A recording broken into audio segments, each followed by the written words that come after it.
Jharkhand GK GS में आपका स्वागत है। तो आज तीसरा क्लास है प्राचीन भारत का। तो धीरे धीरे करके जितने भी एग्जाम में पूछे जाते हैं प्राचीन भारत से क्वेश्चन, उसको हम क्लियर करेंगे। चलिए करते हैं। पहला नंबर, अजंता की चित्रकारी निम्नलिखित में से किससे प्रेरित है? तो दयालु बुद्ध से प्रेरित है। दयालु बुद्ध से प्रेरित है। भगवान बुद्ध ने प्राण कहाँ त्यागे थे? तो कहाँ पे त्यागे थे भगवान बुद्ध अपने प्राण? तो कुशीनगर में त्यागे थे। चलिए 103 नंबर, तमिल भाषा के मणिमेखई और शिल्पदिकारम नामक गौरव ग्रंथ किससे संबंधित है? तो हिंदू धर्म से संबंधित है। ठीक है, चलिए करते हैं 104 नंबर, बौद्ध धर्म के विश्वास के अनुसार गौतम बुद्ध का अगला अवतार किसे माना जाता है? तो किसे माना जाता है? तो मैत्रेयी को माना जाता है। चलिए 105 नंबर, निम्नलिखित में से कौन संस्कृत का प्रथम व्याकरणविद था? तो कौन था? तो पाणिनि हो जाएगा। 6 नंबर, निम्नलिखित में से कौन सा मठ बौद्ध धर्म से संबंधित है? तो चैत्य हो जाएगा। ये क्वेश्चन 2008 में पूछा गया था। ठीक है, 2008 में पूछा गया था जेपीएससी में। ठीक है, चलिए करते हैं आगे। 107 नंबर है, नालंदा विश्वविद्यालय विद्या का एक महान केंद्र था। विशेषता है इसकी बौद्ध धर्म की। बौद्ध धर्म यहाँ पे सिखाए जाते थे। ठीक है, बौद्धों की यहाँ पे विशेषता थी नालंदा विश्वविद्यालय। ठीक है, नालंदा विश्वविद्यालय कहाँ है आप हमें जरूर बताएं। चलिए करते हैं 108 नंबर, गौतम बुद्ध कौन सी गणराज के थे? गौतम बुद्ध कौन से गणराज के थे? तो हो जाएगा क्या? तो 20 के थे। चलिए 109 नंबर, मानव के दुखों के अंत के लिए अष्टांगिनी मार्ग पथ का प्रतिपादन किसने किया था? तो गौतम बुद्ध ने किया था। 110 नंबर, बौद्ध धर्म ने समाज के दो वर्गों को अपने साथ जोड़कर एक महत्वपूर्ण प्रभाव छोड़ा। यह वर्ग थे? तो यह वर्ग थे ऋत्या और शूद्र। चलिए 111 नंबर, बौद्ध धर्म में बुल का संबंध के जीवन की किस घटना से साथ है? तो जन्म की घटना से साथ है। चलिए 112 नंबर, बुद्ध का अर्थ होता है ज्ञान प्राप्ति। क्या होता है? तो ज्ञान प्राप्ति होता है। 113 नंबर, अशोक ने किस बौद्ध साधु से प्रभावित होकर बौद्ध धर्म अपनाया था? तो किससे अपनाया था? उपगुप्त से अपनाया था। चलिए 114 नंबर, बुद्ध को प्रबोध कहाँ प्राप्त हुआ था? तो बोध गया में हुआ था। ठीक है, बोध गया में हुआ था। 115 नंबर, निम्नलिखित में से कौन सा एक भारत में लिखित सबसे वाद वाला बौद्ध धर्म का ग्रंथ था? तो वामसाथ पाकसिनी। यह डी हो जाएगा। चलिए करते हैं आगे। 16 नंबर, 116 नंबर है, बुद्ध के उपदेश किस भाषा में है? तो बिल्कुल ये सब पाली में है। जीडी में बहुत ज़्यादा पूछ लिए जाते हैं। ठीक है, इसे जीडी में पूछे जाते हैं बराबर। तो चलिए 17 नंबर, प्रारंभिक बौद्ध धर्म ग्रंथों की रचना किसमें की गई थी? तो पाली पाठ हो जाएगा। इसका क्या हो जाएगा? तो पाली पाठ हो जाएगा। चलिए वीडियो को आप लोग जरूर लाइक किया कीजिए। इतना मेहनत करते हैं आपके लिए, तो आप एक लाइक जरूर कर सकते हो। चलिए एक प्यारा सा लाइक मार दो, अपने फ्रेंड को भी जुड़ने के लिए कह दो।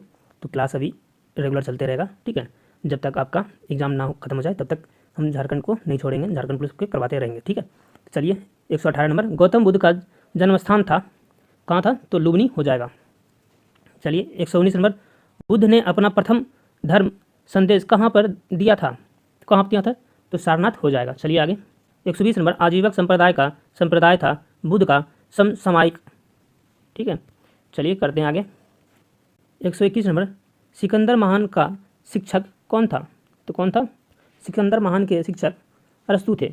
यह ग्रुप इस बार एसएससी जीडी और ग्रुप डी दोनों में पूछे गए क्वेश्चन है। ठीक है, तो आप इसे बिल्कुल याद रखें।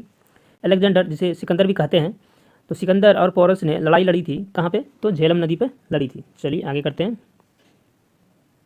127 नंबर, सिकंदर की मृत्यु के बाद उसके साम्राज्य की पूर्वी भाग किसके अधीन चला गया था? तो सेल्यूकस निकेटर के अधीन चला गया था। 124 नंबर, इच्छा सब कष्टों का कारण है, इसका प्रचार करने वाला धर्म कौन सा है? तो बौद्ध धर्म हो जाएगा। चलिए करते हैं आगे। 25 नंबर, उस स्तंभदार भवनों को क्या कहते हैं जिसमें बौद्ध भिक्षुक पूजा करते हैं? तो चैत्य कहते हैं। चलिए 126 नंबर, निम्न में से कौन सा शासक बुद्ध का समकालीन था? तो बिम्बिसार हो जाएगा। चलिए ये सब क्वेश्चन बहुत ही एग्जाम में पूछे जाते हैं। ठीक है, इसीलिए ये सब मैंने इंक्लूड किया हुआ हूँ। 127 नंबर, बुद्ध के जन्म और उसके पूर्व जन्म की कहानियाँ किसमें संकलित हैं? किसमें है? तो जातक कथाएं हो जाएंगी इसमें। ठीक है, चलिए 128 नंबर, प्रथम बौद्ध परिषद कहाँ आयोजित की गई थी?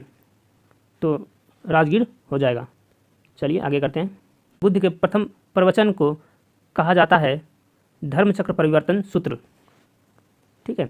130 नंबर, बुद्ध धर्म और संघ मिलकर कहलाते हैं, क्या कहलाते हैं? तो त्रिपिटक, त्रिरत्न, जिसे त्रिपिटक भी कहते हैं, त्रिरत्न कहलाते हैं। चलिए आगे।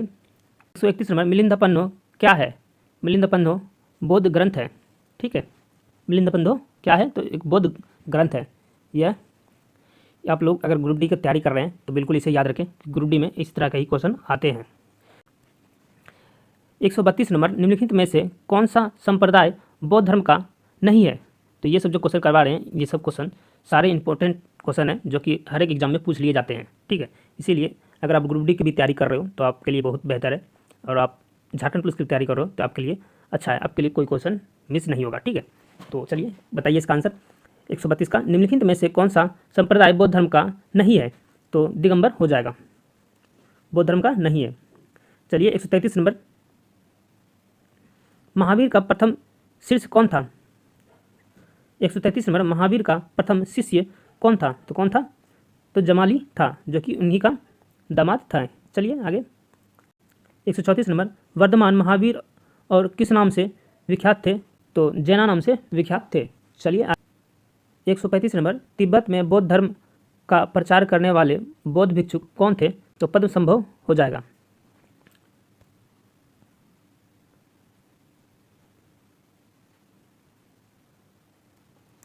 एक 136 नंबर, गौतम बुद्ध का जन्म स्थान किसके द्वारा अंकित किया जाता है? तो किसके द्वारा किया जाता है? तो अशोक मौर्य का रूपिमणिदय स्तंभ।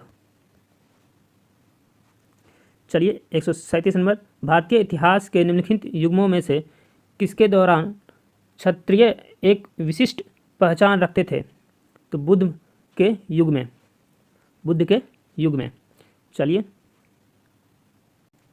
138 नंबर, न्याय सूत्र किसने लिखी है? तो गौतम ने लिखी है। न्याय सूत्र किसने लिखी है? तो गौतम ने लिखी है। 139 नंबर, जैन तथा बौद्ध धर्म के समय कितने आश्रमों को मान्यता प्राप्त हुई थी? तो 4 आश्रमों को मान्यता प्राप्त हुई थी। चलिए करते हैं आगे। 140 नंबर, भारत में जैन धर्म का संस्थापक कौन था? तो महावीर हो जाएगा। इसका क्या हो जाएगा? तो महावीर हो जाएगा। 141 नंबर, 6ठी शताब्दी ईसा पूर्व कौन सा काल कहलाता था? तो कौन सा काल कहलाता है? तो धार्मिक उत्तेजना कहलाता है। 142 नंबर, उस राज्य का नाम बताइए जिसने पहली बार युद्ध में हाथियों का इस्तेमाल किया था? तो मगध साम्राज्य ने पहली बार हाथियों का उपयोग किया था युद्ध में। ठीक है, चलिए करते हैं आगे। 143 नंबर, उस गणतंत्र का नाम बताइए जो 6ठी शताब्दी ईसा पूर्व जातियों का राजसंघ था? तो वजीज हो जाएगा। इसका क्या हो जाएगा? तो वजीज हो जाएगा। ये सब क्वेश्चन इंपॉर्टेंट है, आप लोग इसे बिल्कुल याद रखा कीजिए। ठीक है, क्योंकि 1 से 2 बार में, अगर एक बार में याद नहीं होता, 1 से 2 बार वीडियो देखें, आपको याद हो जाएगा डेफिनेटली। ठीक है, चलिए 144 नंबर, जैनियों द्वारा अपने पवित्र ग्रंथों के लिए सामूहिक रूप से किस शब्द का प्रयोग किया जाता है? तो अंग का प्रयोग किया जाता है। चलिए आगे। 145 नंबर, निम्नलिखित में से किस मुद्रा में गौतम बुद्ध ने सारनाथ में अपना उपदेश दिया था? तो धर्मचक्र मुद्रा में दिया था, धर्मचक्र मुद्रा में दिया था। केवल्य कौन से धर्म से संबंधित थे? तो जैन से संबंधित थे। चलिए करते हैं आगे। 147 नंबर, कौन से बौद्ध ग्रंथ 16 महाजनपदों का उल्लेख करता है? अंगुत्रय निकाय हो जाएगा। इसका क्या हो जाएगा? तो अंगुत्रय निकाय। 148 नंबर, 16 महाजनपदों में से किसकी राजधानी तक्षशिला थी? तो गंधार का हो जाएगा, गंधार हो जाएगा। चलिए 149 नंबर, स्तूप शब्द गौतम बुद्ध ने जीवन की निम्नलिखित किस घटना से संबंधित है? तो मृत्यु हो जाएगा, मृत्यु हो जाएगा। स्तूप क्या हो जाएगा? किससे संबंधित है? तो मृत्यु से संबंधित है। 150 नंबर, और ये लास्ट क्वेश्चन है, बौद्ध धर्म महायान हीनयान में किस शासक के शासनकाल के दौरान विभाजित हुआ था? तो कनिष्क हो जाएगा। क्या हो जाएगा? कनिष्क हो जाएगा। चलिए करते हैं आपसे नेक्स्ट डे, आपसे फिर मिलते हैं। ठीक है, आप लोग क्वेश्चन को धीरे धीरे करके पढ़ते रहें। ठीक है।